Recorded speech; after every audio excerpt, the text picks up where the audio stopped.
ये हमारे साथ जुड़ रहे हैं इस समय खास मेहमान के सुब्रमण्यन, जो भारत में चीफ इकोनॉमिक एडवाइजर रह चुके हैं और साथ ही अब एग्जीक्यूटिव डायरेक्टर हैं आईएमएफ के बोर्ड में, भारत का प्रतिनिधित्व करते हैं। बहुत धन्यवाद आपके समय के लिए। कई बड़े अहम फैसले लिए गए हैं वित्तीय मोर्चे पर। तो एक कामयाब G20 हमने देखा है जहां पर बहुत सारे सब्सटैंशियल डिलीवरेबल्स रहे हैं फाइनेंस ट्रैक पे।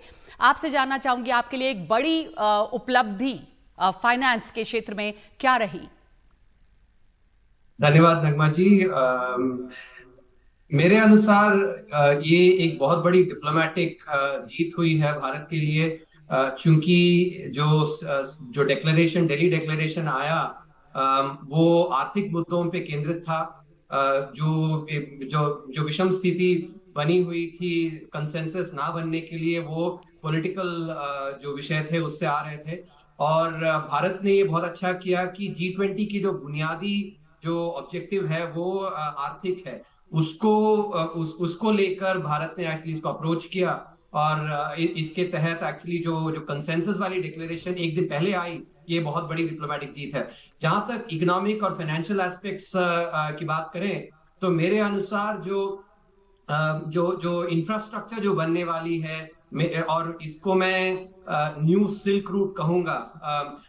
हमारे जो व्यूअर्स हैं उनको पता होगा कि दूसरी सदी से 15वीं सदी तक भारत जो है बहुत ही आबाद था और ट्रेड करता था बाकी देशों से। और ये इसलिए हुआ था क्योंकि जब सिल्क रूट था वो बहुत ही अहम था। ऐसे ही जो अभी भारत से चलकर मिडिल ईस्ट के थ्रू होते हुए यूरोप और अमेरिका के साथ जो ये बनेगा, ये बहुत ही अहम है आर्थिक दृष्टिकोण से और फाइनेंशियल दृष्टिकोण से। इसी तरह एक और जो बहुत ही अहम है, जो पब्लिक डिजिटल इंफ्रास्ट्रक्चर, जिसको कि भारत ने बहुत अच्छी तरह अपनाया। कोविड के समय महामारी जब हुई थी और मैं तब सरकार में था, तो हमने उसका काफी अच्छा इस्तेमाल किया। और ये जो पब्लिक डिजिटल इंफ्रास्ट्रक्चर के बारे में बात आई है, ये सीधा अब भारत को digital leader in the world के रूप में दर्शाता है, और ये बहुत ही अहम है। ये डिजिटल पब्लिक इंफ्रास्ट्रक्चर की जो आपने बात की, इसका मतलब क्या है? यानी डिजिटल प्लेटफॉर्म जिससे लोगों को तेज गति से एक सुरक्षित सर्विस डिलीवर की जा सके, जैसे भारत में यूपीआई और दीक्षा, कोविन, ये सब इसके उदाहरण हैं। पर आपसे बेहतर कौन होगा इसे समझाने के लिए कि आम लोगों के ये कैसे काम आएगी, क्या सुविधाएं मिलेंगी इससे? नगमा जी, आप तो और हमारे जो दर्शक हैं ये तो समझेंगे कि यदि हम चाय भी पीने जाते हैं भारत में, आज एक्चुअली हमने एक गूगल पे का इस्तेमाल किया या पेटीएम का इस्तेमाल किया, 7 रुपया, 10 रुपया या जो भी 40 रुपया चाय हमने पे कर दिया, या फिर नारियल पानी पीने जाते हैं तब भी हम इसका इस्तेमाल करते हैं। ये इसीलिए ऐसा इतनी सुलभ तरीके से हो पा रहा है क्योंकि हमने डिजिटल इंफ्रास्ट्रक्चर बनाया, जो जैम ट्रिनिटी कहते हैं, जो कि जनधन जो बैंक अकाउंट है, उसके अलावा जो आधार है, और इसको मिला के मोबाइल कनेक्टिविटी, ये तीनों की जो तिकड़ी बनी है, इसके कारण जो है भारत इतनी डिजिटल इंफ्रास्ट्रक्चर में इतना अच्छा काम कर पाया है। तो ये अब भारत, चूंकि सारे विश्व को दर्शाया है कि ये हम कर चुके हैं और इससे हम जो लाभ आते हैं उसको हमने देखा है, तो इसलिए अब भारत इसमें लीडरशिप ले रहा है, नेतृत्व कर रहा है और दिखा रहा है कि बाकी सारे देशों में भी इसी तरह का डिजिटल इंफ्रास्ट्रक्चर बन सकता है, ताकि कैश की जो इस्तेमाल है वो कम हो जाए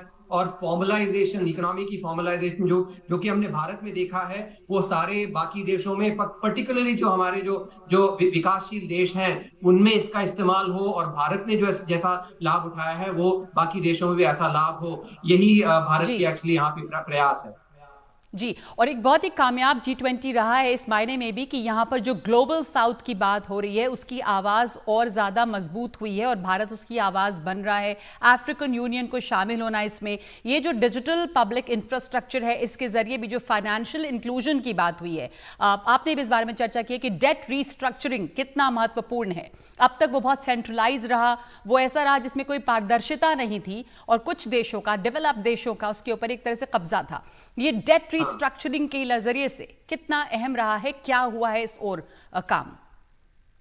नमन जी, पहले तो मैं इस बात पर रोशनी डालना चाहता हूं, जो आपने कहा, जो अफ्रीकन यूनियन को सदस्य बनाना G20 का, इसमें हमें ध्यान रखना है कि G20 जो है 2008-9 में जब ग्लोबल फाइनेंशियल क्राइसिस जो हुई थी, तब बना था। उसके बाद बाकी जितने प्रेसिडेंसी आए उसमें बातचीत तो हुई, लोगों ने बड़ी बड़ी बातें की कि अफ्रीका को भी एक्चुअली हमें इंक्लूड करना चाहिए, लेकिन भारत ने दिखाया, सिर्फ बात नहीं एक्चुअली करके दिखाया। और इसी ये बहुत महत्वपूर्ण है। जब हम डेट स्ट्रेस की बात करते हैं, फाइनेंशियल इंक्लूजन की बात करते हैं, डिजिटल इंफ्रास्ट्रक्चर, पब्लिक इंफ्रास्ट्रक्चर की बात करते हैं, ये सब जो अफ्रीकी देश हैं इनके लिए बहुत ही लाभदायक है। और जब डेट डिस्ट्रेस के बारे में मैं बात करूं तो इससे पहले जो फ्रेमवर्क था उसे कॉमन फ्रेमवर्क कहा गया था। भारत ने इसको एक्चुअली इसमें काफी अच्छे कदम उठाए। जो global debt restructuring round table है, इसको इंट्रोड्यूस करके, क्योंकि जो कॉमन फ्रेमवर्क है इसमें जो मिडिल इनकम कंट्रीज हैं जैसे श्रीलंका हुई, तो वो कॉमन फ्रेमवर्क में नहीं आ पा रहे थे, और उसमें जो डिसीजन मेकिंग है वो भी बहुत स्लो था, बहुत समय जाता था। तो इसमें भारत ने एक्चुअली काफी कदम उठाए हैं ताकि बाकी देश मिडिल इनकम कंट्रीज में भी जहां पे डेट डिस्ट्रेस है वो भी आ जाएं, और इसमें जो डिसीजन मेकिंग है वो तेज हो जाए। तो ये भी एक बहुत ही अहम कदम है और एक कंट्रीब्यूशन है जो भारत ने किया है अपनी G20 प्रेसिडेंसी में। जी, जो कर्ज की जो रिस्ट्रक्चरिंग है उसके ऊपर काफी फोकस रहा है। तो इस G20 में जिस तरह की आवाज उठी और जो ग्लोबल साउथ का एक तरह से कह रहे हैं कि आवाज बुलंद हुई है, अफ्रीकन यूनियन को शामिल किया गया है, इन तमाम चीजों से क्या हम ये कह सकते हैं कि इस G20 का इम्पैक्ट ये भी होगा कि ये ज्यादा एक इक्वल या इक्विटेबल दुनिया, विश्व व्यवस्था बनाने की ओर काम कर सकता है, जो अब तक जहां पर कुछ विकसित देशों का ही दबदबा रहा है? बहुत सही कहा आपने नगमा जी। मैं चूंकि IMF के बोर्ड में बैठता हूं और वहां पे मैं रोज देखता हूं, अब भारत की जो क्षमता है और जिस तरह का बोलबाला है भारत का, आज की जो विश्व स्थिति है उसको मैं रोज देखता हूं बोर्ड में। और ये जो मैंने अभी G20 में देखा है ये इसी बोलबाला का साफ प्रदर्शन है।